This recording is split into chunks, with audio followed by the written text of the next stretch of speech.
The only reason you have two minutes of the special meeting session, the minutes are in the packet. That's all there.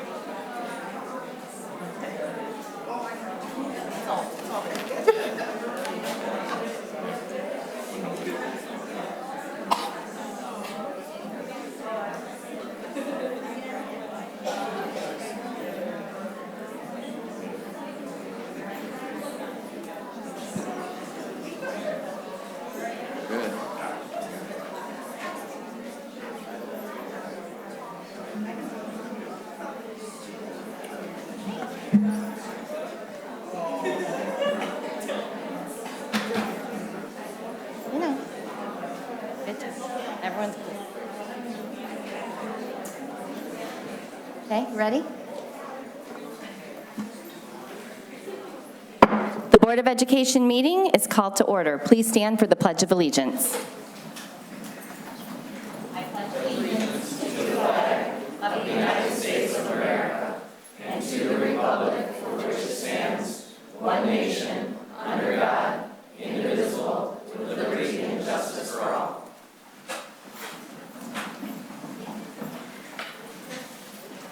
All right. In the absence of Secretary Ristich, Member McGregor will be serving as acting secretary. Would you please take roll call? Member Donahue? Present.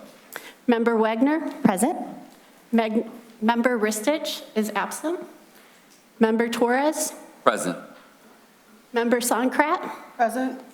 Member Petrucia? Yeah. Thank you. All right. Approval of the agenda. Unless there are objections, the agenda will be approved as printed. We good? All right. And now we are going to turn this over for the introduction of our new cabinet member to Interim Superintendent Eldred to introduce our new Director of Safety and Security. Thank you, President Wagner. As discussed at our April meeting, Jim Beaver will be retiring at the end of the school year. And I am pleased to introduce Michael Surratt, who will be replacing Jim Beaver as our new Director of Safety and Security. Mike will be joining us with a wealth of experience and knowledge. Most recently, he is serving as a special agent with the U.S. Customs and Border Patrol, where he's been since 2008. Prior to that, Mike worked as a special agent in the Secret Service. During the interview process, we recognized immediately that he will be very collaborative and work well with staff, students, and the community as we continue to make safety our top priority. Mike, we'd love to have you go to the podium and say hello.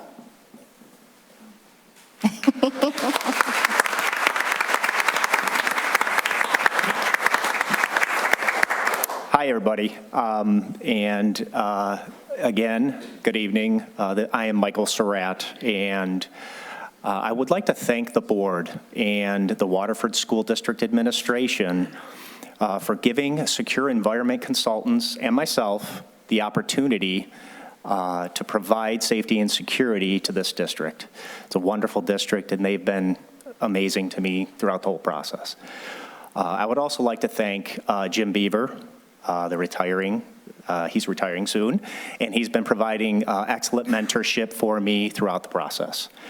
With that, if anybody has any questions. Member Petrucia? Customs and Secret Service is pretty impressive, but Jim's been in the district a long time. He knows a lot of things. Listen to him. That's why I'm gonna absorb everything he has to say. You have all the titles, but he has the knowledge. He is a great man, and I hate to see him go. Maybe Of course. Have him along as a sidekick or convince him of that. I'll try. Okay, I will thank try you. to convince Thank him. you. Anybody else? Any other questions? Well, we definitely welcome you to our district. We're very excited, and as you know, we are all very sad that Mr. Beaver is leaving us because Jim is a huge part of our district, but we have a lot of faith and hope and excitement for you coming on, and we appreciate that you'll be part of our district, so thank you. Thank you very much. And welcome. Thank you.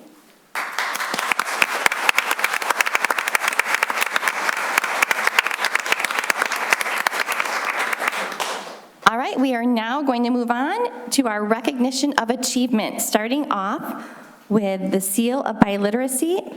Mrs. Ristich will be presenting those to our students tonight. We're just going to take a minute to get set up here. We have a lot of students here to be recognized tonight, which is amazing.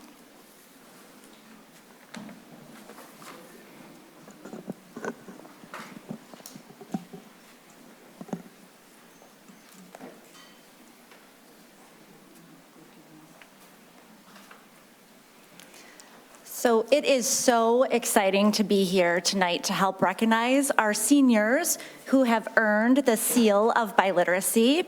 This year we have a new record high of 39 outstanding WSD students who have achieved this award. This exceptional group has demonstrated a commitment to embracing and mastering language.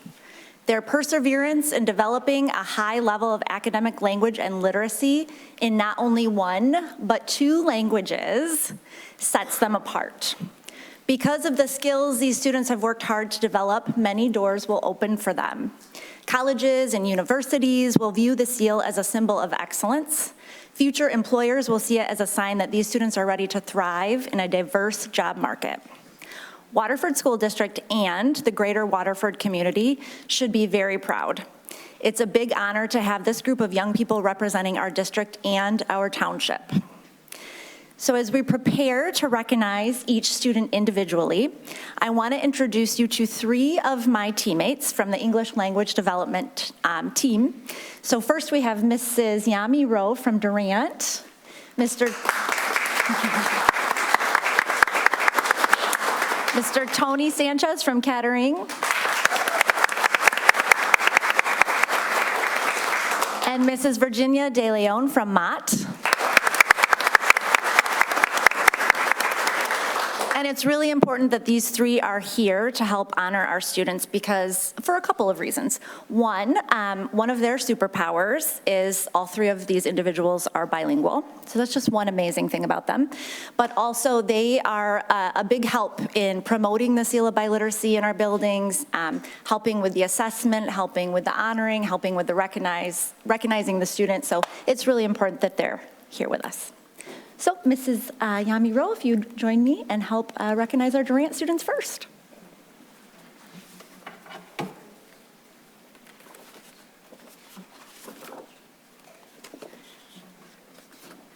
Michelle Mendoza.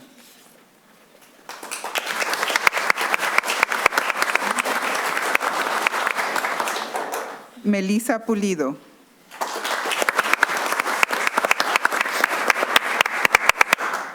Miriam Robles González.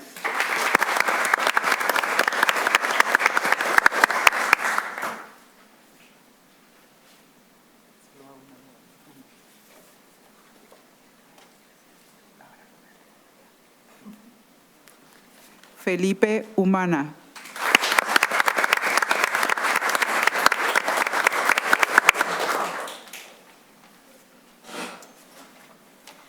And even if our students aren't here with us, we're going to call every name of every student that earned the award in case they're watching from home, too. So, all right, Mr. Tony. All right. Brittany Catherine Chaparro.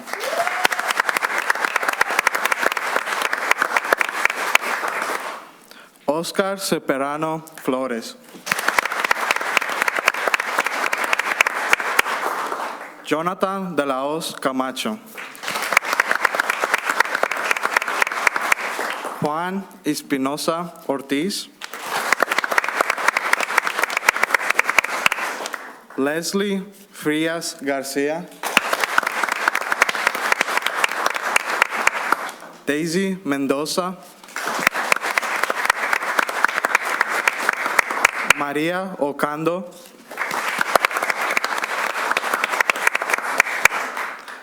Saraí Villegas Rosa.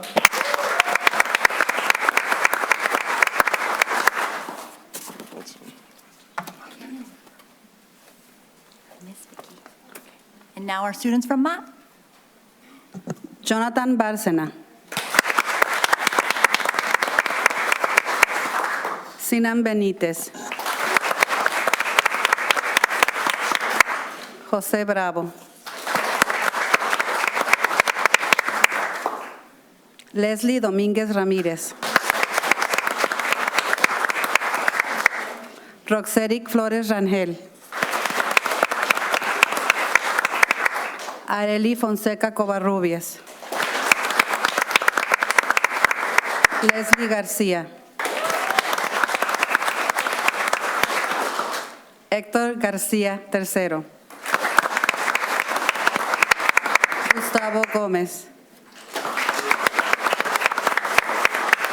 Jennifer González. Jocelyn González. Genesis Guillén Girón. Daniel Macías. Carol Medina. José Mendoza. Mía Pelayo. Andrea Pérez. Guadalupe Pita Balanzar. Roxibet Ruiz Coiman. Amanda Ruiz Jiménez. Ashley Sánchez Navarrete. Noemí Sandoval. Nayeli Segoviano. Hilda Serna. Stephanie Varela. Joel Velázquez.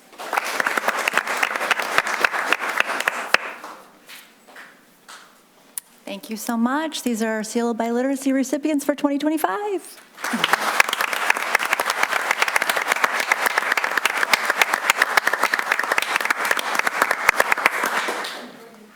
Before you go, does anyone have any comments or questions for the students?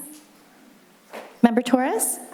I just want to say how proud I am of all of you. To have a mastery in 2 languages is fantastic. And think of the opportunities that it opens up for you.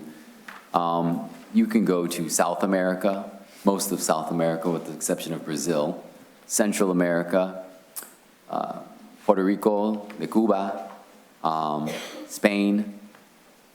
You can walk around, you can do business, you can do all kinds of things. So the opportunities that it opens up for you to be ambassadors, if you will, of Waterford and of the United States of America is a fantastic opportunity. And secondly, I want to say, you know, it's awesome to see your mastery in 2 languages and the pride that you have, and not only being Latino, but also being an American and being part of the Waterford community. So for me, this makes me very proud to see.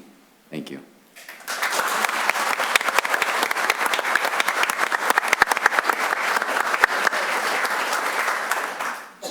Congratulations, everyone. We look forward to seeing you at graduation. Thank you so much for coming. Be proud.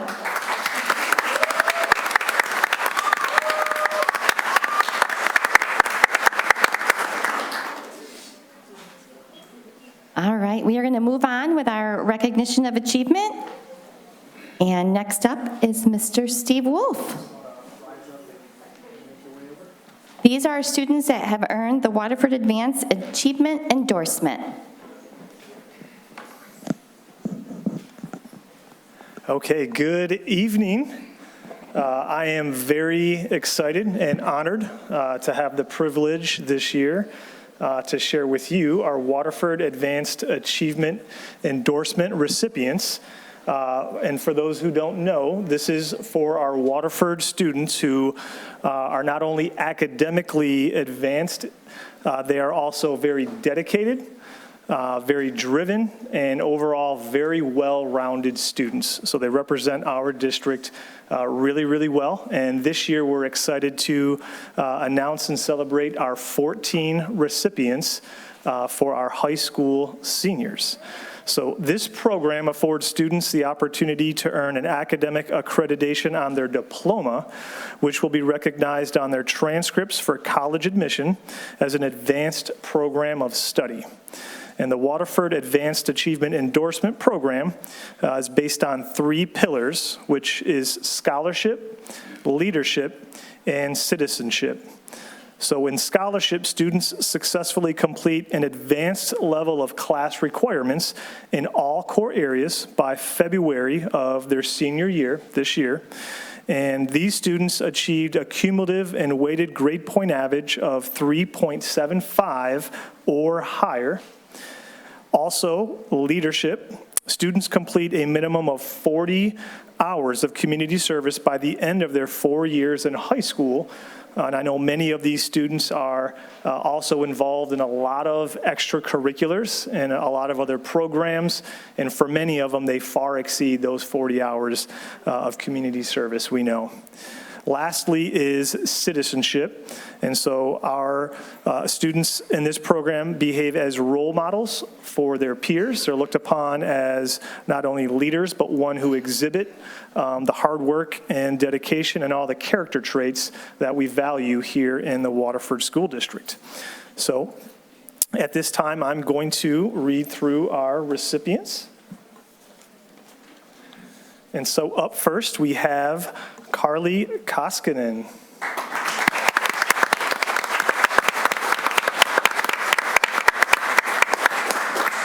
And I've had the pleasure of meeting Carly. I'm surprised she doesn't have a game or an activity or something going on this evening. Up next, we have Riley Buchik.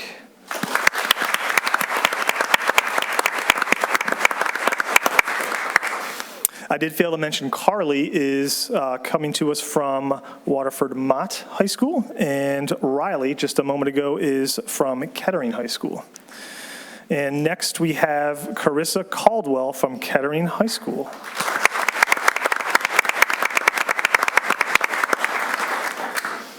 Okay. Next we have Oscar Cipriano Flores.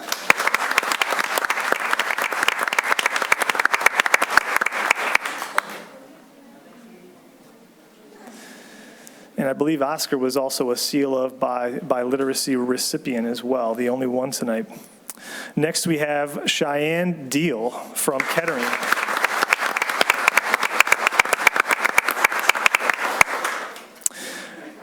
Did I give you the wrong one? Oh, maybe it is. Ooh. I have not earned the achievement award, have I?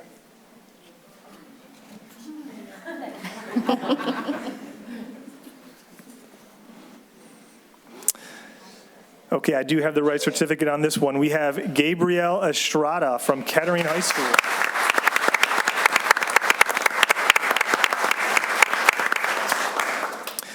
Next, and also from Kettering, we have Gavin Leach.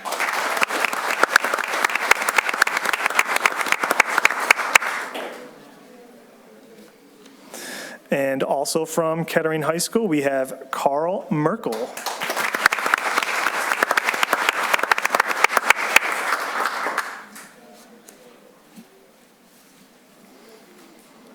And this one comes in a package. Up first, we have from Kettering High School, Kylie Nickerson.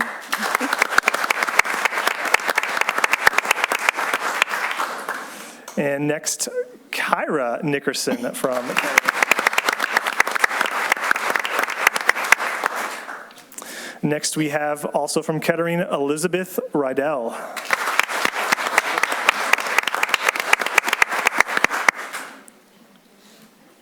And next from Kettering, we have Mia Shapono.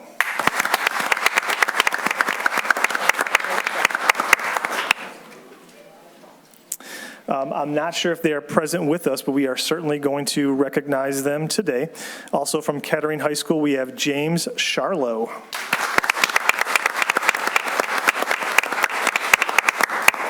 And last but not least, at Kettering, we have Tyler Uhas.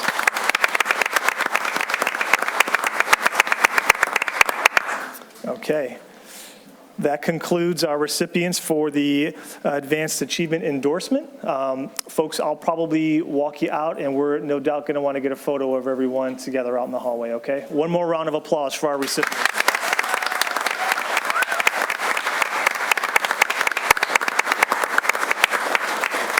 And before you go, we just wanted to again congratulate you on what an amazing achievement. You should be so incredibly proud, and we cannot wait to see the awesome things that you are going to do. So we will see you at graduation. Congratulations.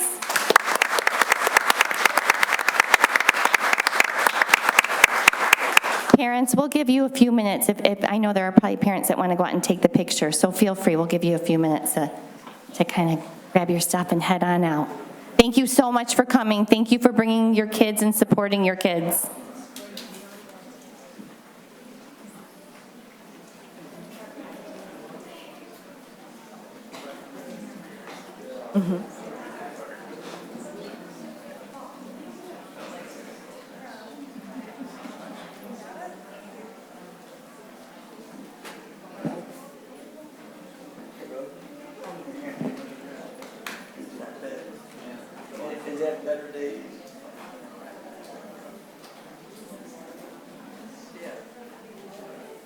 All right, so we are going to move on and continue with our evening of recognition. We're moving on to our Waterford Teacher of the Year, which is incredibly exciting. Yay! I'm like, where is she? All right, this evening, the Board of Education is excited to recognize the 2025 Waterford Foundation Teacher of the Year, Meg Grossnickel. Meg has been teaching at Waterford Kettering High School since 2010 and currently teaches English language arts. Meg is a shining example of educational excellence, consistently demonstrating passion, dedication, and impact that this award seeks to honor. On April 17th, members of the Waterford Foundation and District Administration surprised Meg and her students with the announcement. She was taken over to Lunghammer Chevrolet to select a vehicle that she will get to use for free for 2 years. This evening, we have a special video to share highlighting the celebration, which we're going to go run and grab Miss Sarah Davis. Oh, no, Mr. Holly is going to turn that on for us. All right, let's watch our video. Or here we go. I'm Meg Grossnickel. I teach at Waterford Kettering. This is my 15th year, and I teach AP Lit, LA3, Yearbook, and Link Crew. Fun and exciting. Yeah. Good morning. Hey, sorry to interrupt your class. I want to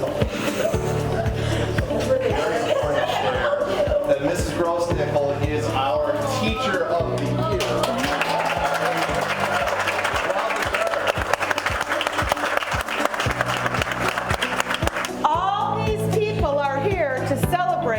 Mrs. Grossnickel. I am one of the members of the Waterford Foundation Board and part of the Teacher of the Year Committee. And what we did is there were 9 nominees, and Mrs. Grossnickel was selected as our 2025 Waterford Foundation Teacher of the Year. We're so excited.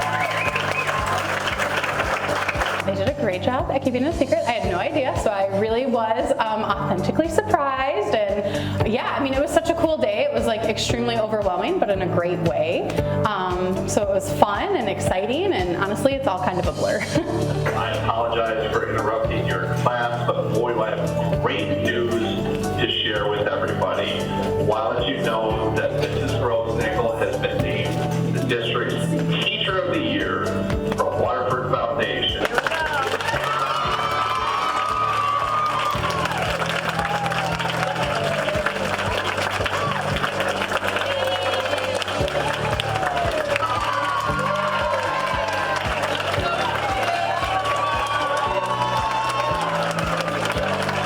I really feel like she goes above and beyond on making sure all of us are engaged in the learning and making a collaborative experience for all of us. And each and every day I come into her class and she makes us laugh, she makes us have a good time, while also giving us the amount of information to get our work done and be prepared for our AP test coming up within this next month. She's really good because she's able to like get to your heart, she's able to like connect with you, and she's really like, she's good at explaining things, and it's like, she's one of those those teachers where you don't have to be like afraid to ask for help. So she's always down to help you. She's just like taught me the importance of like connecting with others and talking with others. She's the advisor of her link crew and yearbook, so I think she is like well aware of like what makes a school like connected. So she's taught me that. I think Ms. Grossnickel is a really special teacher because it's really easy to ask her questions, and I feel like for a lot of kids that makes a big difference in wanting to learn and wanting to be able to come to school and not dread going to her class or even other classes. Congratulations, Ms. G. I really love seeing those aha moments, so creating relationships with students and then doing activities where you can see that learning become visible and you can see students making those connections and having those realizations where you know that they got something. I'm Dave Snelling, General Manager at Joe Lunghammer Chevrolet here in Waterford, and we'd like to congratulate Meg Grossnickel on her being chosen as Teacher of the Year in Waterford. We're so happy and proud to be partners with the Waterford Foundation and being able to award her $15,000 towards the purchase lease of any automobile that we have. So as a local business in Waterford, we love our surroundings and our people that do business with us, so it's very important for us to stay in touch with the community here in Waterford. And as a partner with the foundation in this, we want to continue doing this and be part of that. I would love to thank the Waterford Foundation for hosting this and for putting a spotlight on all teachers and giving everybody that opportunity to recognize teachers. And I'd like to thank the Waterford School District for supporting all of the initiatives and just for being really supportive of the things that teachers want to do.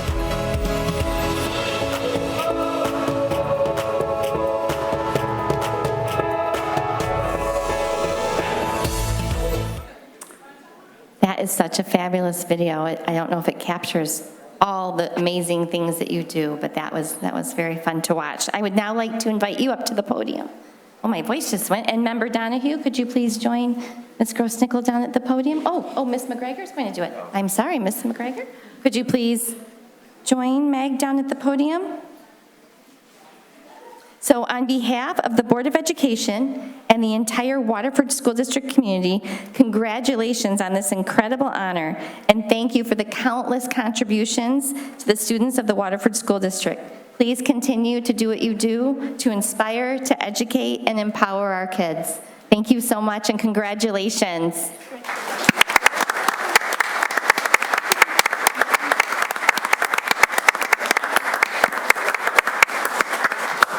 Before you go, we may have some questions or comments. Does anyone have a question or a comment? Member Torres?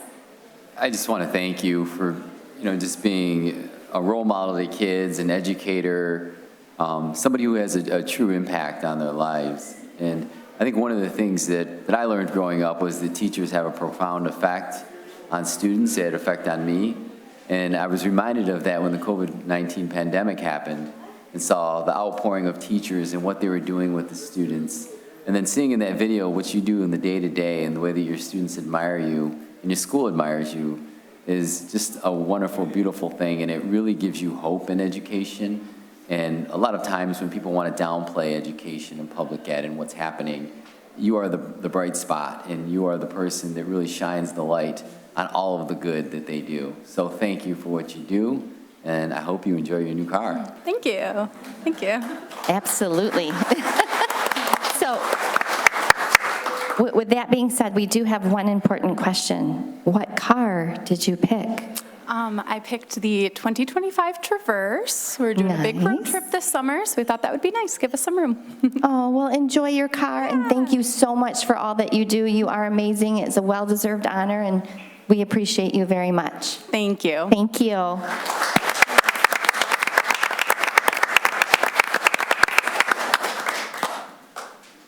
All right, I'll let you go ahead and sneak out. We will now take public comments on action items that will be voted on this evening. So I just want to clarify that these are action items. Are there any green cards for action items? All right, we are going to move on to the consent agenda. Unless there are objections, the consent agenda will be approved as printed. Good? All right.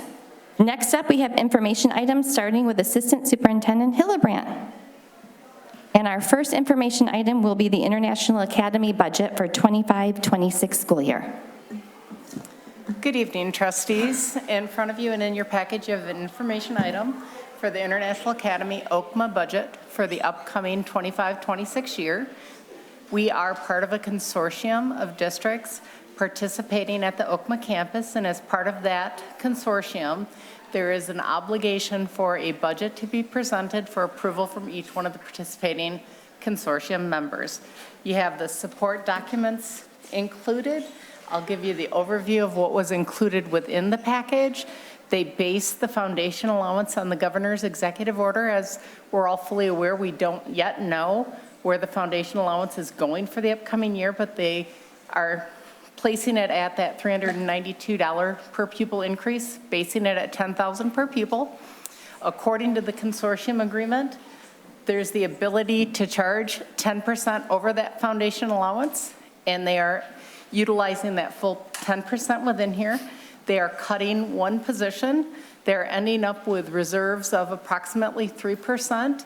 Of note, they don't have the same obligations that we would have, as it's an instructional program and not a whole district. And so the 3% or in that ballpark should not cause concern. I believe it's the preference to get it to 5%. Are there any questions? Do we have any questions? Member Torres? So I know this IA program, do we still have, how many seats is it, like 24, 25 seats? We're authorized for 60 seats, and we have, I believe, it's 28 kids there this year. We never fill it, we never hit. We haven't filled our full obligation. So, but we don't pay for that extra. Correct. We only pay for the students that actually participate. And then I had always wanted us to have an International Baccalaureate program, because that's what this is in Waterford, but after so many years of seeing the Advanced Achievement Academy and the honors tonight, that was something that we mimicked that program about 10 years ago after the IB program. So to see the fruits of that tonight is just very rewarding. But I really appreciate that International Baccalaureate program and this opportunity that provides our students, but the downfall is that they're still Waterford School District students, but they attend campus somewhere else. Correct. And the social piece is different from being at a Kettering or a Mott. But thank you. You're welcome. Any other questions, wonderings? Do we have any other questions? All right, thank you so much. Don't go anywhere. No. Next up is our easement at Donaldson Hills Elementary. Good evening, trustees. In your package, you see a request. There's some work that's being planned during the 26-27 year that will impact Donaldson Hills, and the township is requesting an easement on our property. We have with us township members to help answer any questions that you may have in regards to the request. I do have extra copies if anybody'd like a paper copy. Okay, I think we all do have it in our packet. Oh, perfect. So that should be good. Yeah, so my name is Scott Schultz. I'm a project engineer at the Water Resources Commissioner's Office. So this easement request is in relation to a large amount of sewer lining that we're planning on doing. A lot of our sewers in need of rehabilitation. And as a part of that rehabilitation, we require that the flow gets bypassed around the rehabilitated area. So that is taking us in the backyard, I guess you would say, of Donaldson Hills Elementary. So as a part of this easement access, it really won't affect your day-to-day at all. You'll be able to access the property same as before. Essentially what's going to be in that easement is just a small, probably like 20 to 30 feet to access the line itself, which will be going from west to east along the backside of the property. And then 20 feet of easement for the actual bypass pipe itself. It'll be around 18 to 24 inches in diameter. And it's HDPE, so it's a plastic-looking pipe, just a black pipe.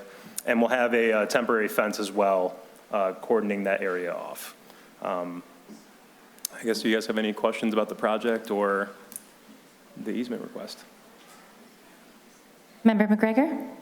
And this is, my understanding from reading this is that this is very short-term, so with the HP, we're not worried about UV and things like No, that. no. So, yeah, it's a very robust, I mean, essentially zero chance of leaking or any issues like that. There will be no odors at all that are created as a part of that either. It's really sturdy. Basically what they do is they take the sections of the plastic pipe and fuse them together using heat. So it's really robust. And yeah, very low And it will be risk. monitored regularly as well to make sure that, there aren't any issues. Yes, and you're always free to I'm the project engineer on the project, so if you guys have any questions, feel free to contact me or the Water Resource Commissioner's office if you have any additional questions or concerns, so. All right, great. Do we have any other questions? Yeah. Member Torres? So regularly, what does that mean? How often? I'm sorry? Regularly, how often is regularly?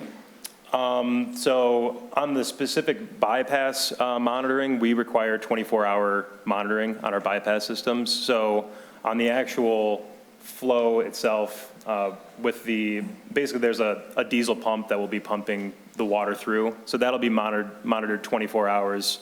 And then periodically we can go throughout the area of the bypass. But before we even start the bypass, there's pressure checking, so we're not just going to put flow through it. You essentially fill it with air first to ensure that there's no leaking, and then you would run the project from there. So 24 hours, so is there like an alarm or something? Is that what that is? So no, that's actually a person that is personally watching that diesel pump and ensuring that it's running properly.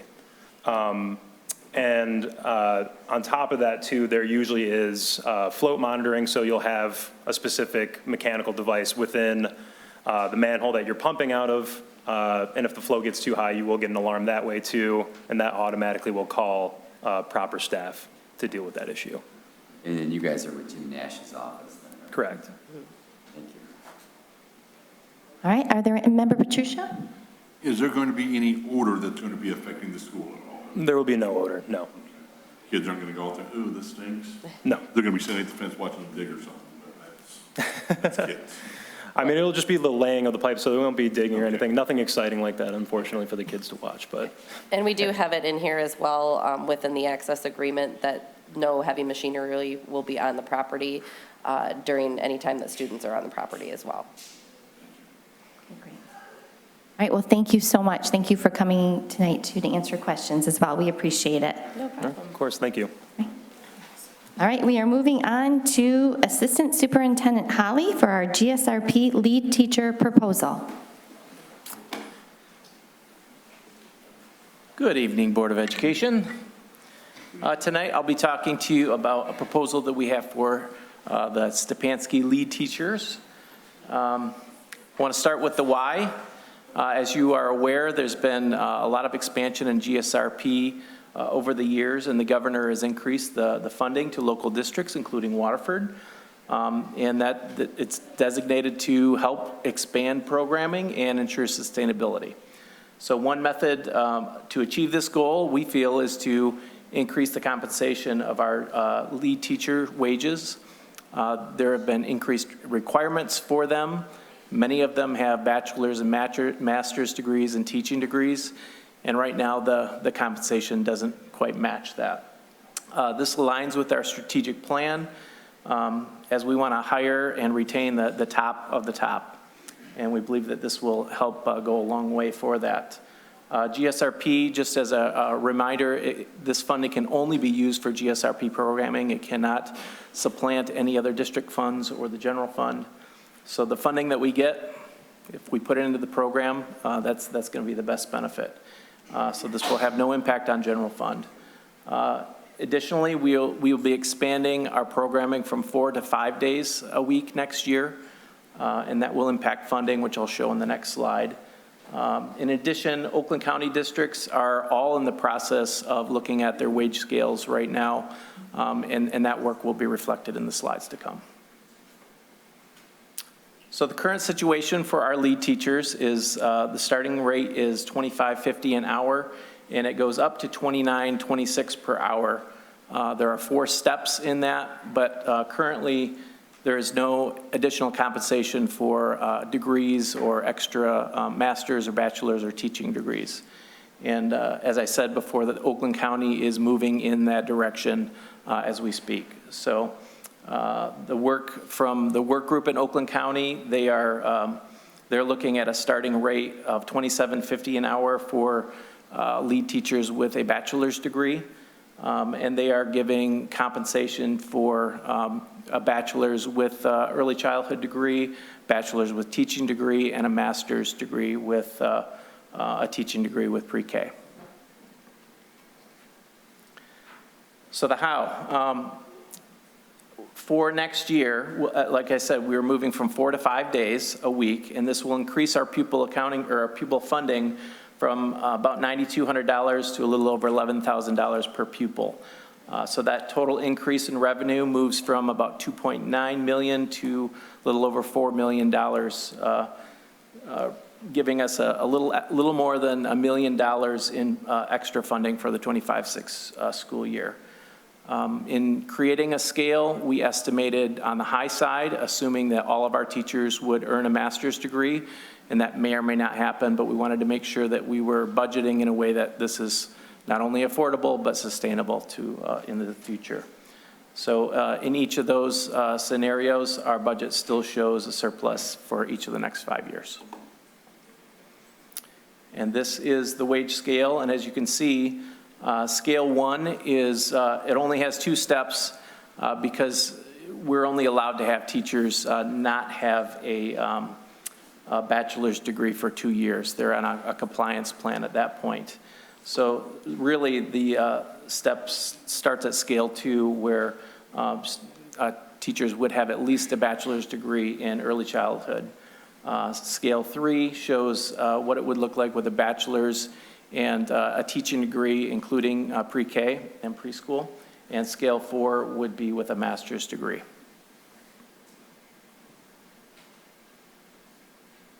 I'm gonna just hover over this for a minute because that's really it. Other than questions, our goal is to have this go in front of the board for action at the next regular board meeting. That is, the timing of that will really help not only retain teachers, but also attract teachers to the openings that we might have this summer. Questions? Does anyone have any questions? Member Patricia. Can we afford this? Yes. I've heard that before. You're saying yes. I'm saying Thank you, that's what I'm looking for. Member McGregor? So how does this proposed pay scale compare to the districts around us? It won't put us at the top, but we won't be at the bottom either. We'll be maybe a little bit more than the middle. Okay, thank you. Mm-hmm. Member Torres? This is keeping us in line with other districts. As you stated below, there are districts with a higher starting rate than us, so it helps with the retention of keeping those that we have here and or recruiting the talent. And then the GRSP money, we can afford it because it's appropriated specifically for GRS program only. That's correct. Yeah, and we have a large group of our lead teachers. They've been here for a while. They're very dedicated. Like I said, many of them already have master's degrees. This will be very well received in Stepanski and ensure that we have some stability over there over a long time. And I would like to recognize that we do have some of our fabulous Stepanski staff here in the room. And we are incredibly grateful for our Stepanski staff and our Stepanski teachers. It is a gem of our district, and we are grateful. We are grateful every day for all that you do for our kids. As a former Stepanski mom who spent a decade in that building with my 3 children, it is something I'm very proud of that building and very proud of our staff. We have amazing staff, so thank you so much for sharing this with us. We appreciate it. Thank you. And thank you. All right, we are moving on to new business. Treasurer Donahue. Superintendent's recommendation 58-24-25, Oakland Schools 2025-2026 general fund budget. Per the Michigan School Code, Section 380.624-2, the Oakland Schools General Fund budget must be presented to Oakland County's 28 school districts by May 1st each year. Accordingly, this board has received the fiscal year 2025-26 proposed budget documents. It is recommended that the board approve a resolution in disapproval of Oakland Schools 25-26 General Fund budget. I so move. Support. All right, the motion has been moved and supported. Are there any comments or questions? Member Petrucia? Did we want to explain why we're? Yeah. Do you want me? I don't want to do it. We can have, well, I first want to thank Member, do you want to do it? No. Okay.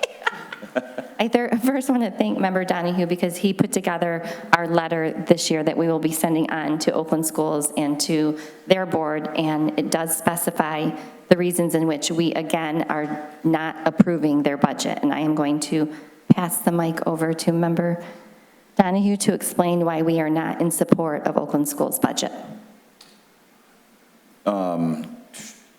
There are a few. Our concerns are as follows. One is the inadequate allocation for our center-based programs. Waterford operates Kinsley Montgomery School on behalf of Oakland County, serving students with complex and severe needs, yet the 26 budget lacks dedicated or proportional funding support to offset the high operational costs of this county-wide mandated program. Insufficient support for adjudicated youth programs. The education of students at Children's Village is a legal requirement that Waterford fulfills for the entire county. Despite this, Oakland Schools provides minimal financial support, approximately $2.45 million countywide, for all adjudicated incarcerated youth programs combined, leaving our district to shoulder disproportionate costs. Lack of funding for transportation and staffing. The budget does not provide adequate offsets for transportation or the staffing burden required to maintain center-based and adjudicated youth services, and Waterford absorbs these expenses without meaningful cost sharing or targeted relief. Minimal direct support to local districts, and then the unequal cost burden among districts. These programs serve students from all of Oakland County districts. However, Waterford disproportionately bears the cost. The lack of equitable distribution of resources across districts undermines the spirit of countywide collaboration and shared responsibility. So those are some of the reasons why we as a school district and as a board have decided that we will not approve their budget. And it's something that we historically have done year after year because we are a district that does offer the center-based programs, and we continually have to bear the burden often of the cost of those. They do help with some of the costs, but there are some significant costs to those programs that we feel Oakland Schools is responsible in sharing. All right, Member Torres? I know in the past we talked about actually going to the Oakland Schools meeting and reading the letter.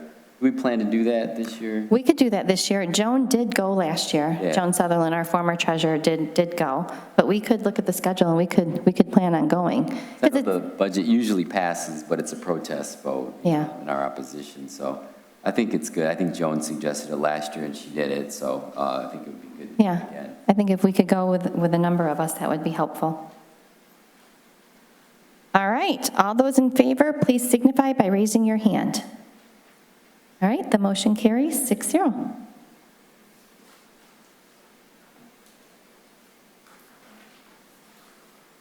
All right, we are moving on to Member McGregor, our acting secretary. So the administration recommends that the Board of Education approve the attached newspaper notice of public hearing on proposed 2025-2026 budget. I so move. Support. All right, are there any comments or questions? All right, all those in favor, please signify by raising your hand. Motion carries 6-0.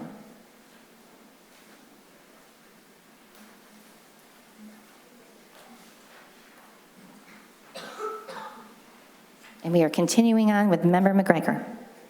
It is recommended that the Board of Education approve the cooperative agreement for girls' basketball for the 2025-2026 season. I so move.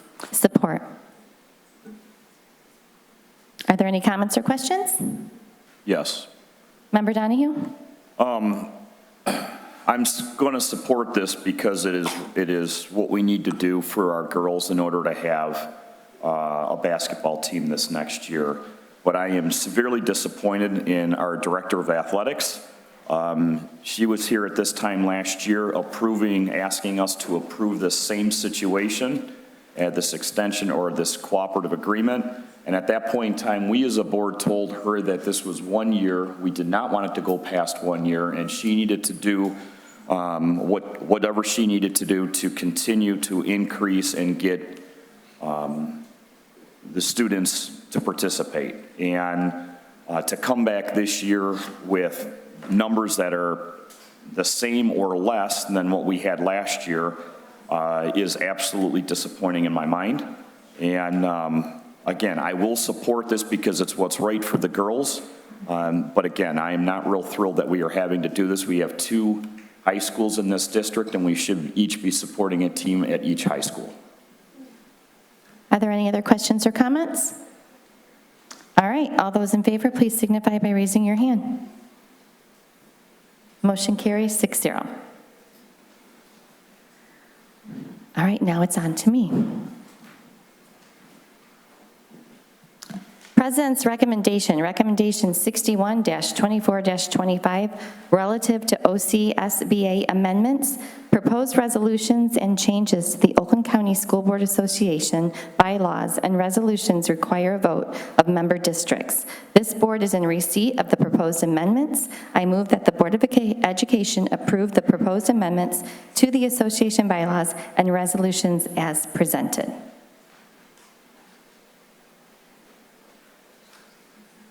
You made the motion? I did. I said I move. Yeah, we have a support. Second. All right. Are there any questions or comments? Member Patricia? And going through, there's 10 or 15 pages. They kept just changing little words here and there. But one of them kind of hits me a little funny, where their Section 4 notice, any special meetings will be done by phone. They cross out facts, and the rationale is deleting the language that refers to sending notices by mail and fax, which are outdated modes of communication. Am I that old? That communication? I don't want to answer that question. That, again, it just, Go ahead. I remember when that was new and it was cool. This, again, this isn't Pony Express. This isn't, the little tapping thing. This has happened while I've been up here. So I just had to say that just seems kind of outdated. They're making me feel older. Thank you. All right. Are there any other questions or comments?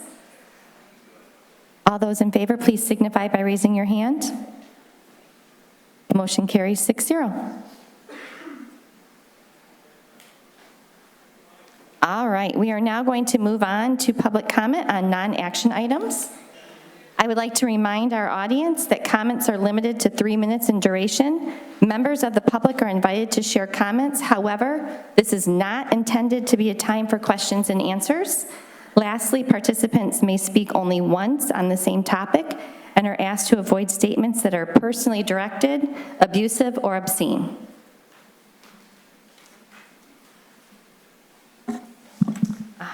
Cecilia Stone?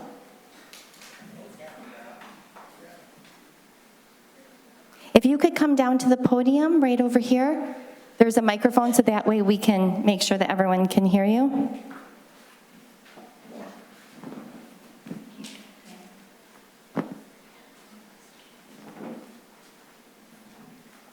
All right, welcome. Hi. Good evening. I'm here to talk about Coach Katie. She's a great coach.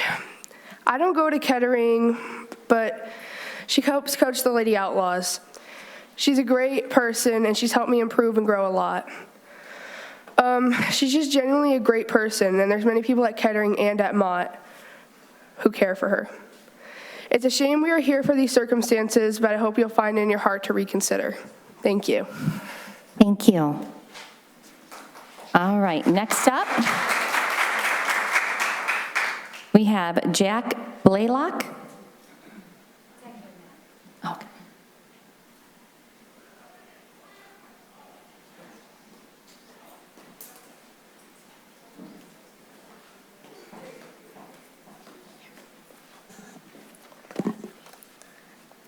I have been playing baseball for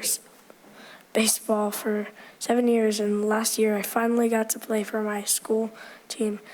If my Aunt Katie didn't set up a little league at schools, I wouldn't have gotten to play with all my school friends. Thank you.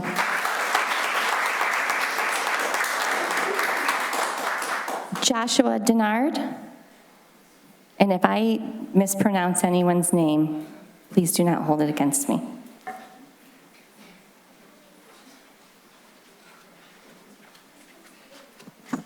We got to go from the short mic to the tall mic. Good evening. Thank you, Board, for the opportunity to speak. Before I kind of read my written statement, just a few things I want to make sure that I get out there. I appreciate the opportunity, but I want to first, again, the statement will speak about Coach Katie, but I do want to just say I appreciate her. I am on the board of the Lady Outlaws, which is a new organization for the girls. The boys have been around for 20 years or so, but the girls is in year 2. Thanks to Coach Katie. She's a big part of that. Looking to build within our city, build a community here. I think Board Member Donahue just said something about the basketball, and I think that's a concern that I have for all of our sports here in our community, and I think Coach Katie is a big part of that change. I'm here just in support of her, in support of my daughter, who is a softball player. I have 3 children who will all go through this district, and I think if we lose people like Coach Katie, we're losing a big commitment to this city and to our area.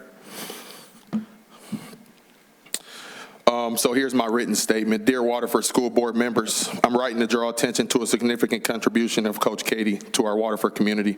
Her ongoing work with Kettering High School. Katie has been instrumental in revitalizing softball within our community. Her dedication to nurturing and next generation has been greatly benefited us through our organization within the Lady Outlaws. She has been a part of putting together winter clinics, bridging the gap between T-ball all the way up through high school. In addition to her role as varsity coach, she's on the board as well within the Waterford Little League, as well as the Lady Outlaws organization. Her efforts have been crucial in developing a program that is integral to the success of young girls, not in sports alone, but also life. This exemplifies Katie's character and selflessness. Katie's commitment to creating opportunities to our youth is truly commendable. Her focus consistently remains on the children in the community, never looking for personal gratification or recognition. Katie's work aligns perfectly within our community and values what this district should be about, and she's always looking to develop well-rounded individuals. I appreciate your time for speaking tonight, and thank you. Thank you.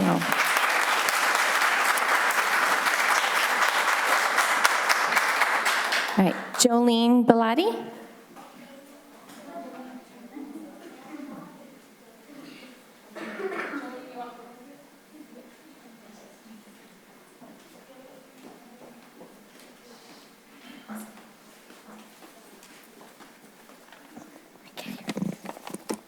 Good evening, everyone. My name is Jolene Bellotti, and I'm 8 years old. I'm in 2nd grade at Beaumont Elementary School. First, I want to say how much I love my teacher, Mrs. Hornbacher. She's one of the best teachers in the whole district. I want to talk about something that is really special to me, softball. This is my 2nd year playing softball. I started last year in 1st grade when I attended my mom's softball camps at OCC. It was fun. It was so much fun at the camps. We got to learn a lot of new skills and play games. And we formed a little league team. I learned how to fast pitch there, and then our little league team was invited to join a travel team called the Lady Outlaws. I am so proud to be part of this team. Softball is not only the only sport I love. I also like to play volleyball and basketball. I am very thankful that my mom brought softball into our schools so that I could play and enjoy the game. I'm thankful for Miss Drops, who started a youth volleyball camp. I play basketball in Clarkston because there's nothing for my age group yet here yet. Thank you for listening to my speech. I hope you all support my mom and the softball program because it means a lot to kids like me. Thank you. Thank you.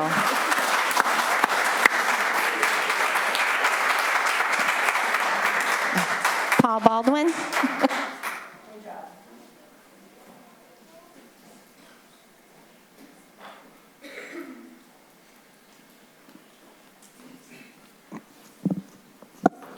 Hello, my name is Paul Baldwin. Along with Josh, I'm one of the coaches on the new ladies outlaw softball team. And I have prepared a statement as well, so thank you for the time and consideration.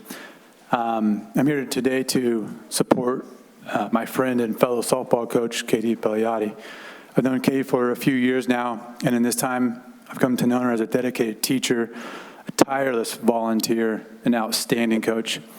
I was saddened to learn that she's been removed from her position as a high school softball coach. This decision doesn't just affect her, it affects the many students and families that benefited from her leadership and commitment. Katie is more than just a coach. She's a role model, a mentor, someone who has selflessly given her time and support to the growth of girls' athletics here in our community. Over the past few years, I've seen firsthand just how much she's poured into helping launch and support the new girls' softball league right here in Waterford, an initiative designed to give local girls a fun, active, and inclusive space to participate and grow. Waterford is fortunate to have someone like Katie teaching in our area, living here, and volunteering here.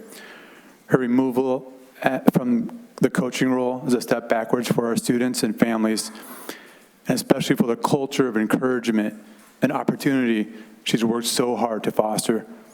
I respectfully ask the board to consider not just the position that was taken away, but the value and huge heart Katie brings to every role she holds in the community. Thank you. Heather McIntosh.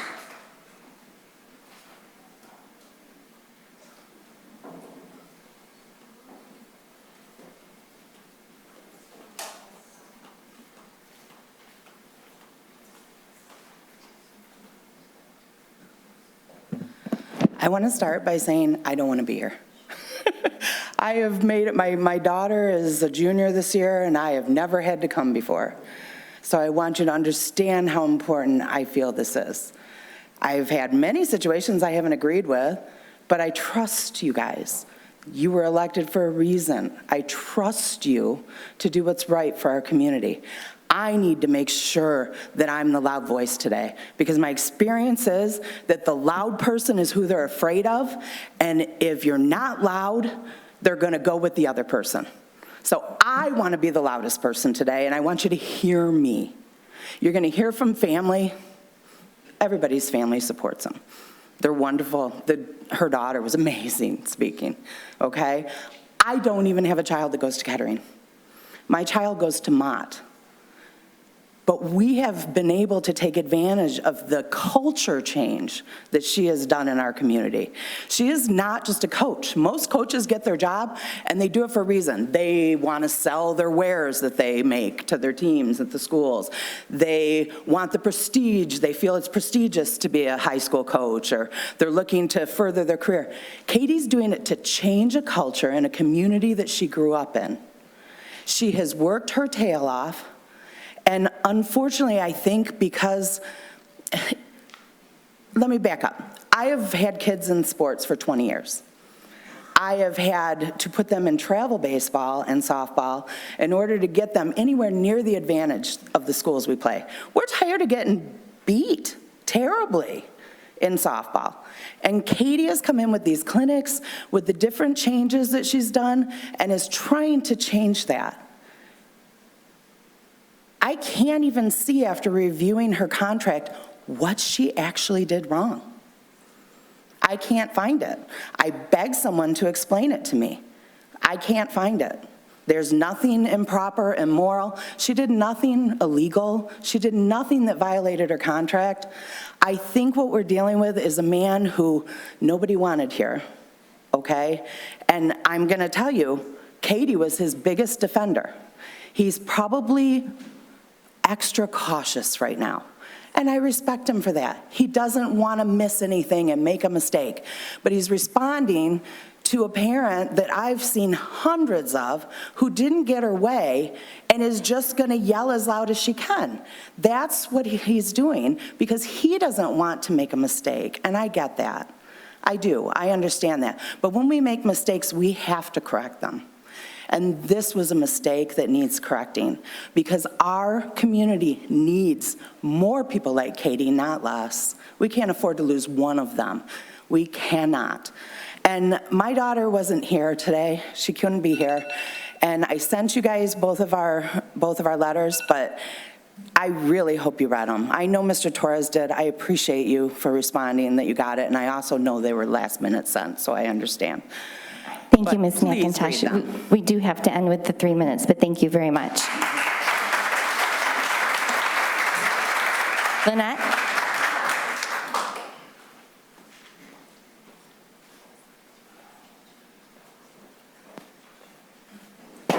I'm probably going to ruffle some feathers, but hey, Susan and Jim are used to this. You guys should know by now I support Waterford. That shouldn't be a surprise to any of you. I show up like a bad penny. I attend sporting and other events in the district, district-wide. In fact, tomorrow there's a car wash that I will be at for the Griffins. Some of my kids will be drawing cars. Hope to see you guys there. I don't have a dog in this fight, but how many people in this room have actually went to a softball game? I have. Fact, Kettering softball used to be the best in the state. The last several years, both high school teams have been horrible. I would also like to add, kids are soft nowadays. They can't take it. They can't take getting their feelings hurt on the field. They're not like they were when I played. I played for Waterford Township High School. We could take it. We did it. You have a good, solid individual who happens to be a female to coach a female softball team that wants to put in the time and to build a program that will probably take a couple years, but could turn Waterford into a successful softball program once again, built from the ground up, even touching and getting elementary girls excited. And you know the secret weapon that she has that others don't? She has her dad, who has more knowledge and is one of the best coaches in Michigan. She grew up on a softball diamond. Somebody willing to do off-season training, do clinics, and I say combines for softball. I know it's football. We are so behind in this district in several sports, and I've heard in the past a couple parents have pulled their kids for better opportunities in the sporting world. I would hate to think that's going to become a regular thing, but I can see it happening. What a shame I think it is to let somebody like her get away from us. Thank you. Thank you. Marjorie Zisselman?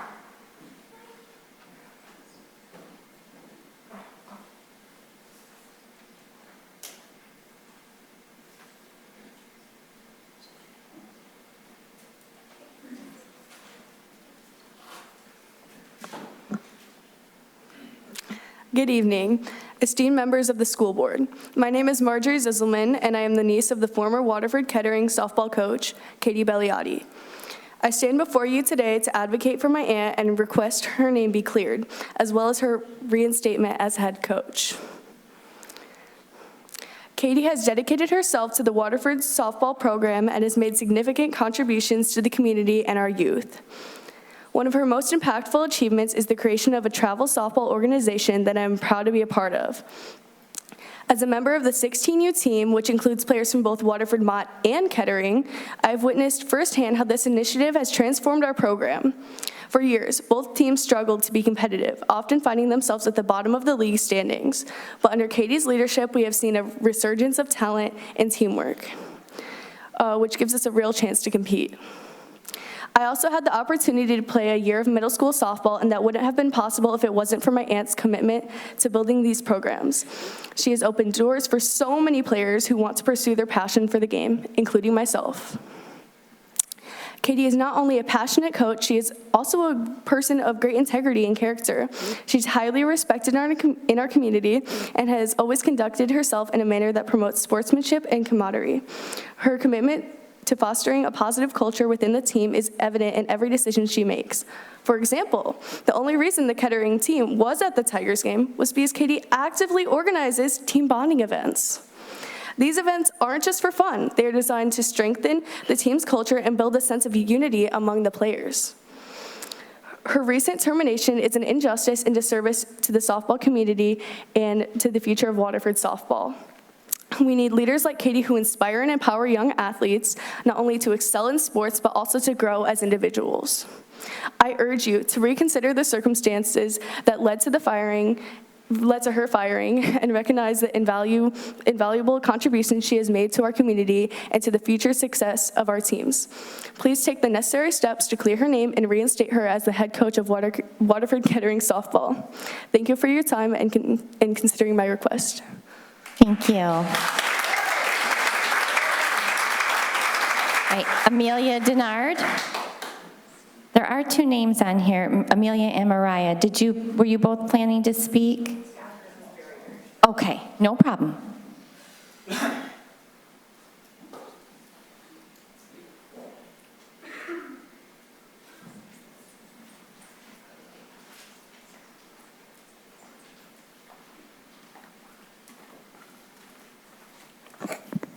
Hi, my name is Amelia Denard, and I'm on the Lady Outlaws, and I go to Cooley Elementary. Coach Katie helped start the Lady Outlaws. She helped me learn to pitch and helped my team a lot this year. She ran camps to help kids learn softball.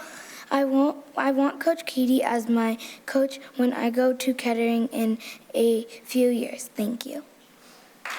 Thank you.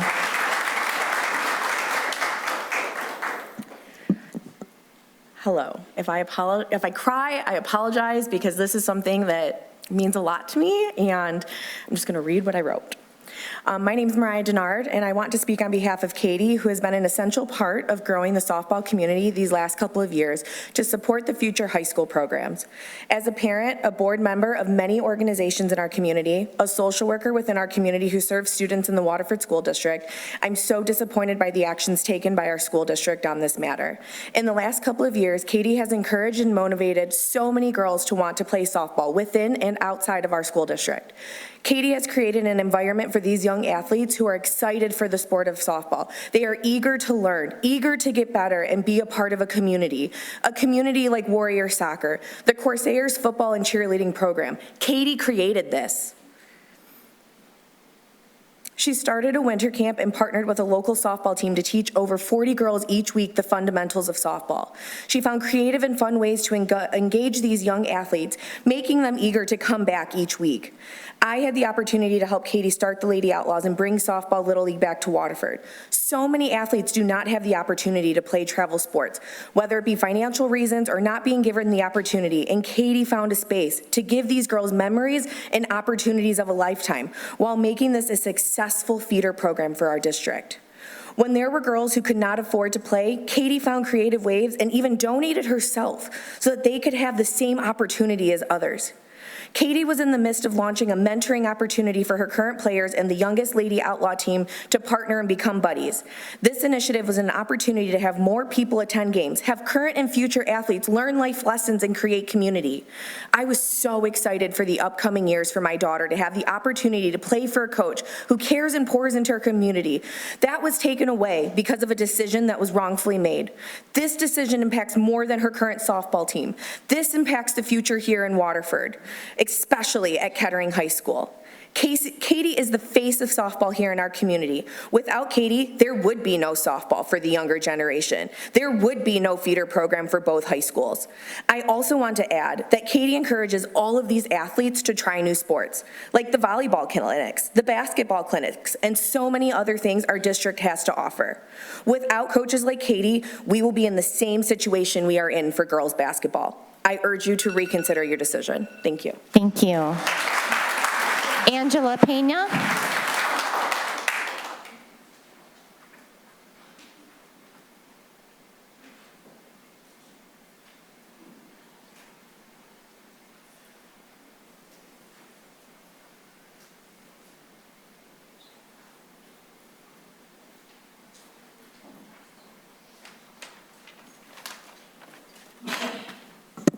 Good evening, and thank you for this opportunity.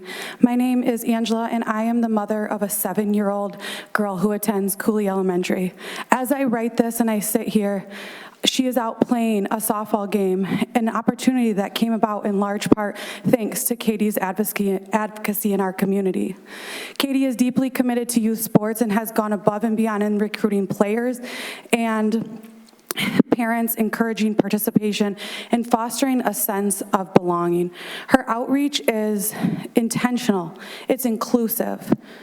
She ensures there are meaningful opportunities for students of all ages to get involved in softball and experience the benefits of team sports. On several occasions, I've reached out to Katie with concerns about my daughter, who is one of the younger players due to her birthday. Each time, Katie has responded with kindness, encouragement, and support. Her words are always uplifting because she genuinely cares about the girls and the parents and the broader community. Katie is a trailblazer. She has built something special by making girls feel seen, heard, and valued. Full transparency, my daughter still has a lot to learn. I'm gonna keep it real with you. She has a lot to learn. But everything she knows so far and the confidence that she's gained to continue in softball is thanks in large part to Katie's consistent support and mentorship. Inclusion is a core value for me as a person in the community, as a person also involved in social work myself and working with people with barriers. She empowers young women to believe in themselves, to try harder, and to be part of something bigger than themselves, be a part of a community. Removing Katie from her role would not be just a disservice to many young women that she inspires, but to our entire community, and I hope that you reconsider. Thank you. Thank you. Katie Baliotti?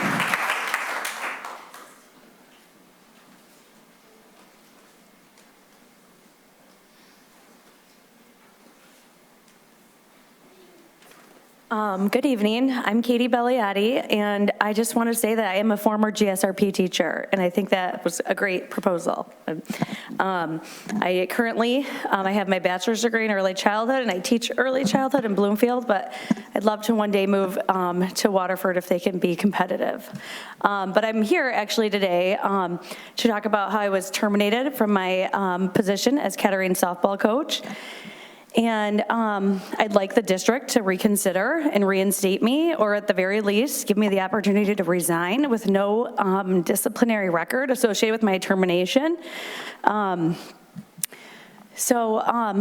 many of you know, people have said, I'm not just the softball coach at Kettering, I'm the chair of softball for our Little League, for our Lady Outlaws organization that we created in the last 2 years.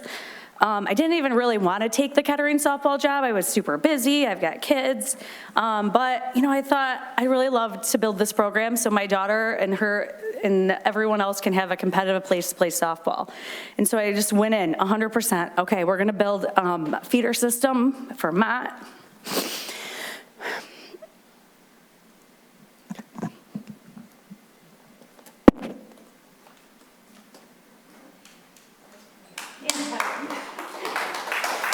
Thank you. Steve Ogg.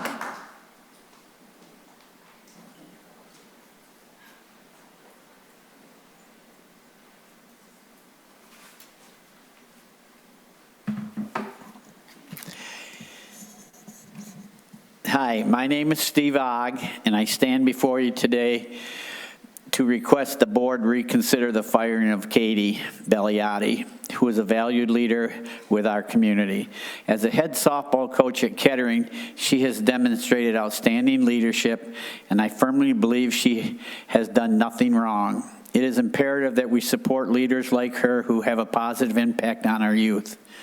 In my career as the Director of Athletics and Staff Development at Oakland Community College, as well as serving as head softball coach at OCC, Rochester College, and Oakland University, I have witnessed unintentional mistakes similar to this one. Once both sides of an issue were thoroughly examined, situations have often been clarified, ultimately leading to the truth. I believe in this case, the facts of what happened, the interactions of the accuser, and the process that led to this conclusion must be considered. With new information, when new information becomes available, we should be open to reassessing the situation and implementing a fair remedy.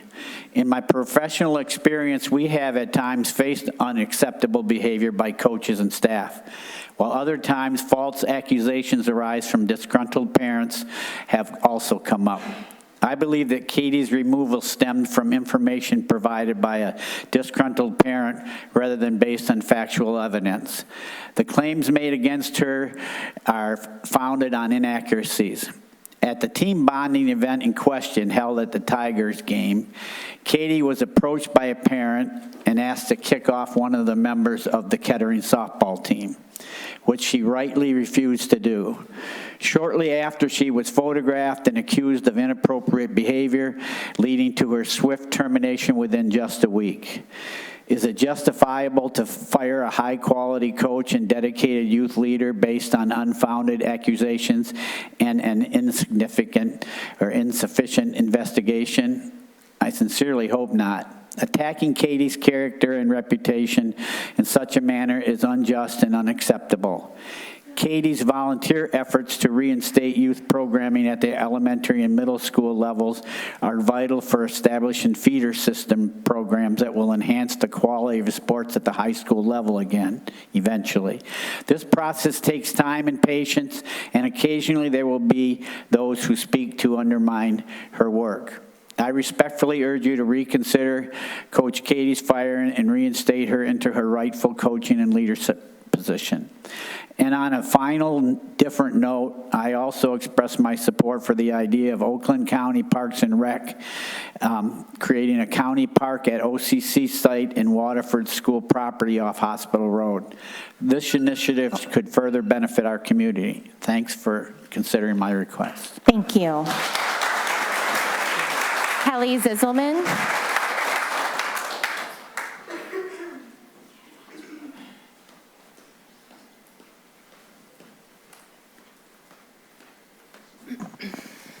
Good evening. My name is Kelly Zisselman. I am a parent of 4 children at the district that all play multiple sports. I'm PTA president at Knutson Elementary School, a lifelong resident of this community, and actually I come from a multi-generational family here. In fact, we are having our 97th family reunion in July at Hess Hathaway Park, like we always do. Also, I am Katie Belliotti's sister, but tonight I am here as more than her sister. I am here as a voice for the countless players, families, and community members who have been positively impacted by Katie's work.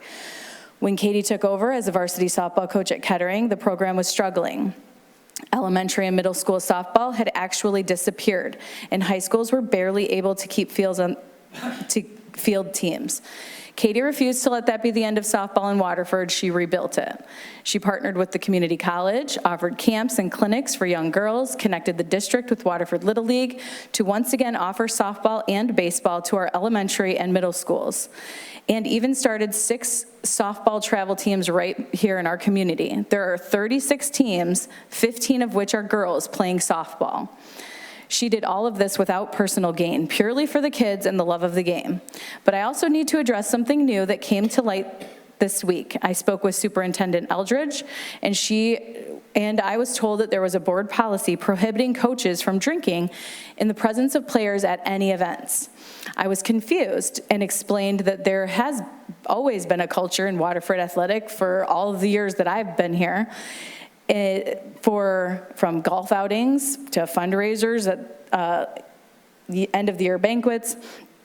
Anyways, shortly after my conversation, an email was sent out to all the coaches reminding them that this policy, specifically mentioning banquets and golf outings.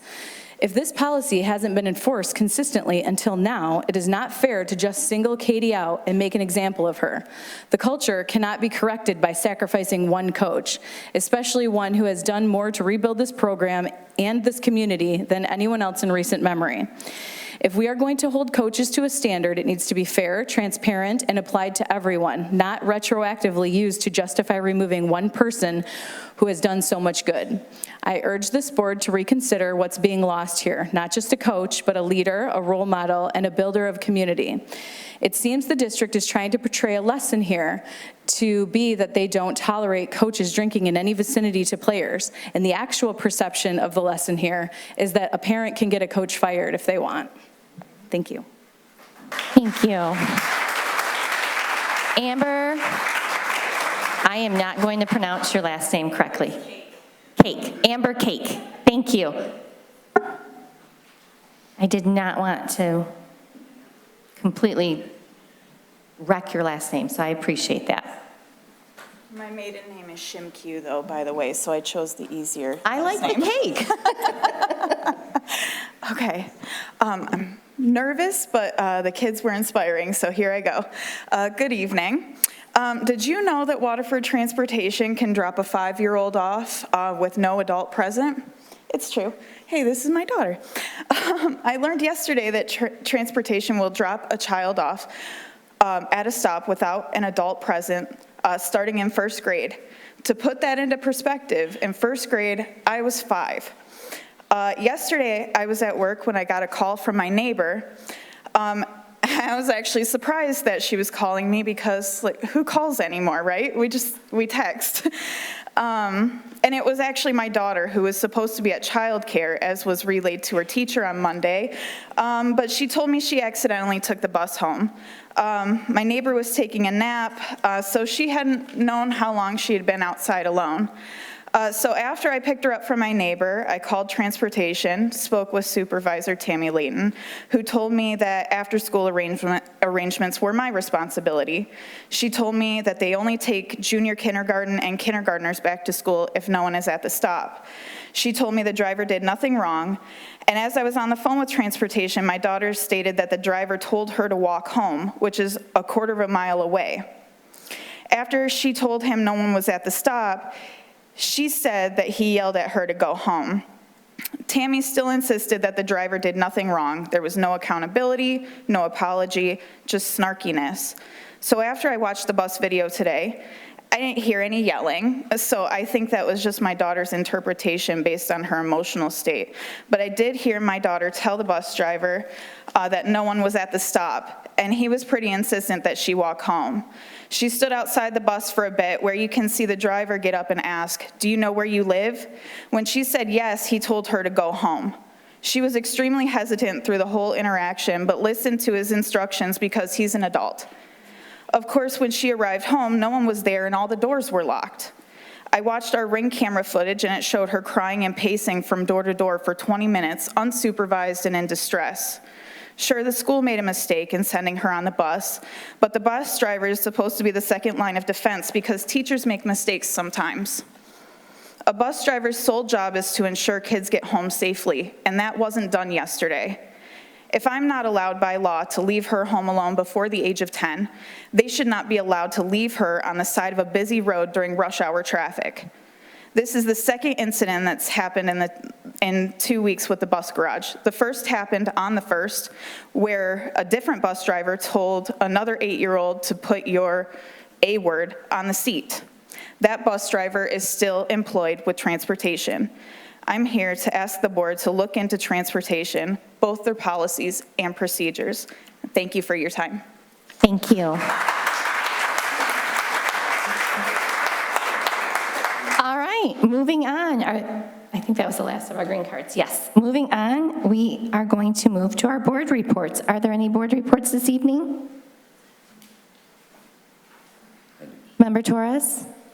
So I had an opportunity to attend the Government Relations Committee meeting this past 2 weeks ago. And we had Representative Tinsdale from Rochester come and speak to us about some legislation And then the Oakland Schools lobbyist come speak to us about potential cuts in funding to public education. So first I want to talk about the proposed legislation coming out of the state legislature. There's a bill going around, and you've probably heard about it in other states, to ban cell phones from schools. Initially in hearing that, it sounds like a really good idea. And I'm not saying it wouldn't be completely a good idea or bad idea, but in listening to them explain the legislation, I think their approach is a little off in that they want children to check in their cell phones when they come into school, and then they would check them out as they leave, which sounds good. But I think some of the ideas of it is that we're not looking at the fact of the day and age that we are in, where technology does exist in our schools. And this has also been extended to tablets and, in some cases, actual laptops. We issue laptops to students for learning here in the Waterford School District. One of the other issues that I saw with it was that there's this idea that they're blaming the schools about children's addiction to cell phones, which I raised issue with because apparently I don't think that that is the issue. I think the issue is that if a child is addicted to a cell phone, it's the parent. It's at home. And what's happening is they're saying in this legislation that the cell phones, if they are found in the schools, that essentially schools are breaking the law. And if the schools are breaking the law by not monitoring kids on their cell phones, but yet when we do monitor what kids do, we often get our hands slapped and told that we shouldn't be meddling into their lives. So I think you can't have it both ways. I think the law needs some work to be done to it, but I think it could be a good idea in limiting students' availability to cell phones in schools, but not completely erasing it. There's some potential cuts coming in public education. Talked about the proposed bill packages that are coming through the Senate and the House, looking at potential cuts in early language learners funding, at-risk funding, which Waterford School District gets quite a bit from. We're looking at an increase potentially in per pupil funding. However, there's going to be strings attached to that. So that means that we get the money, but there are appropriations to it. There's strings that we can only spend it on. So it's kind of like that GRP money we talked about earlier, how we can give an increase, but we can only give it for specific categories. So that does not allow us the freedom to be able to utilize the money in the places that we know we need to use it as a school district. Also cuts at the federal level, and they're seeming to be massive. For IDEA funding, which is funding for special education, which has been vastly underfunded for years. DEI-related programming, cuts to the pipeline grants for teachers, and also cuts to the Civil Rights Office, which could affect students. So there are a lot of things that are going through the state legislature and at the federal level. It was very enlightening to hear this information. And I think one of the big things that we do, whether you agree with them or you're not, is that you advocate on one side or the other. And if it sounds like a good idea, you want to look a little bit more into it, because sometimes the idea isn't exactly what it needs to be, and it needs the input from other individuals. So as a school board member, I'm certainly putting forth my advocacy at the state and at the federal level, and I know many of us have over the years, and I certainly gave my input on the cell phone law, that I don't necessarily think it's a bad one to limit the use of cell phones in the school. However, we have to be very careful and cognizant that we're not putting all of the responsibility on the schools when it should be on the parents. Thank you. Member Donahue? Yeah, Member Torres, yeah, absolutely. It's interesting. Once again, we have politicians not asking educators for their opinions and how to go about what's right for schools, but let's just let politicians do it on their own. I wanted just to give a shout out again to our Seal of Biliteracy students and our Waterford Advanced Achievement Endorsement students. 2 languages, great GPAs, all the hard work that goes into those 2 programs and the students. So cheers to you guys for all that hard work. And again, looking forward to seeing you guys at graduation. Meg Grossnickel, awesome job, congratulations. Everything has been, that's wonderful to see, and so I just wanted to do those shout outs to those people. All right. Member Patricia? I don't like getting involved in the politics of, people coming and speaking, but I just want to say you all did a wonderful job. Katie, your daughter did a great job. I've known Katie for a long time, since we were closing schools, and she come and was complaining. She's one of them whiny parents that stood up for community. She's always been a good person. Out of the Og family that's been here forever, it's every other person you bump into at Waterford's possibly an Og. But we don't make those decisions. We have policies. That's how that works. So I'm not getting involved, but I just wanted to say thank you for speaking, and thank you, Steve, for your years of softball. I had a couple of other things, but like usual, I forgot them at home. So All right. in another month, I'll have. We can save them for next I'll have month. another report about some fun, good stuff. All right. Member McGregor? So one of the important things every year that we don't always get to do throughout the year, but I think we're all appreciative of it, is our wonderful teachers and staff. And this last week was Teacher Appreciation Week. And I want to thank all the teachers, but also all the staff in our buildings. The work you do is incredibly important, and it helps shape the kids of this community, and not just in the moment, for the future. So thank you. All right, so I am going to become Member Ristich for a minute because I have his board report on my phone. So this is per Member Ristich. He wanted to make sure that we gave a shout out and a huge thank you to all the businesses that supported our Stepanski staff this week for their teacher appreciation.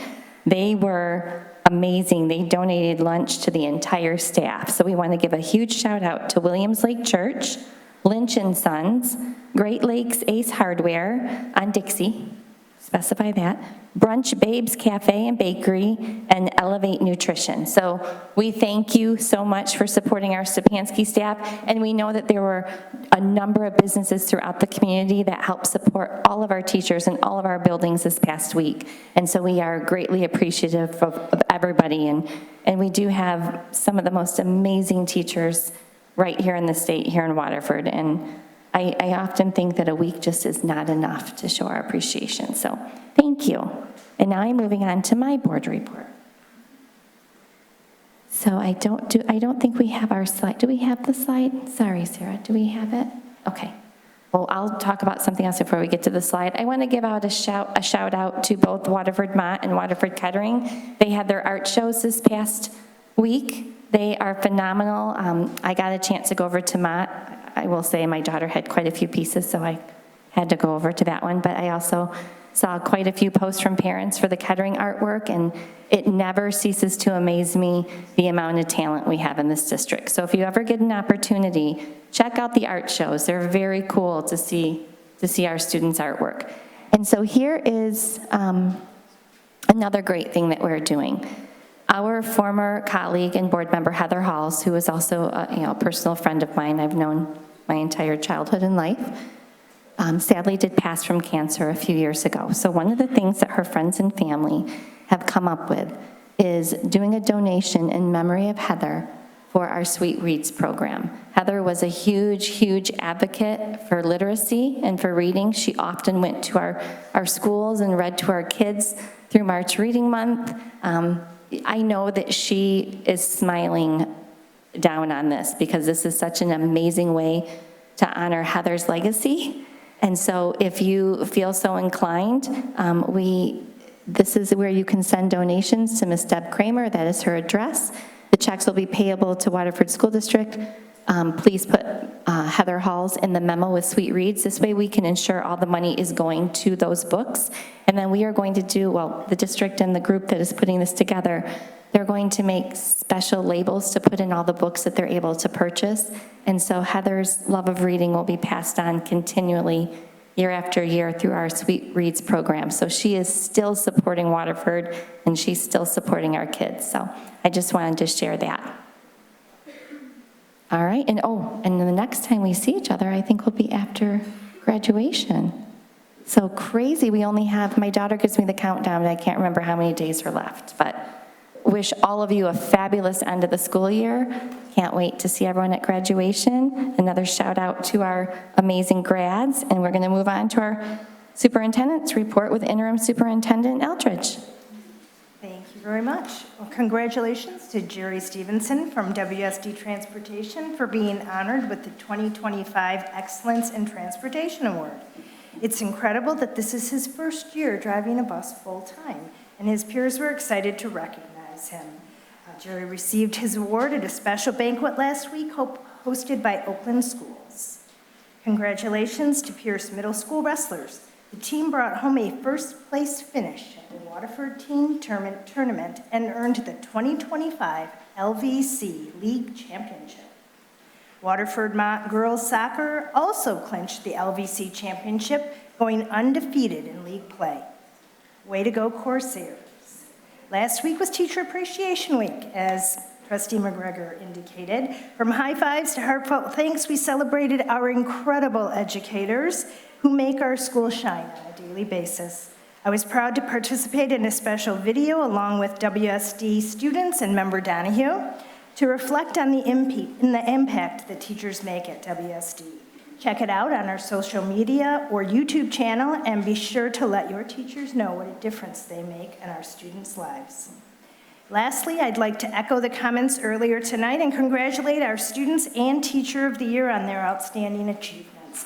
I had the privilege of attending the Excellence in Education reception put on by the Waterford Foundation earlier this week to honor Meg Grossnickel and all of the 2025 nominees for Teacher of the Year. Congratulations to each and every one. All right, seeing no further business, this meeting is adjourned.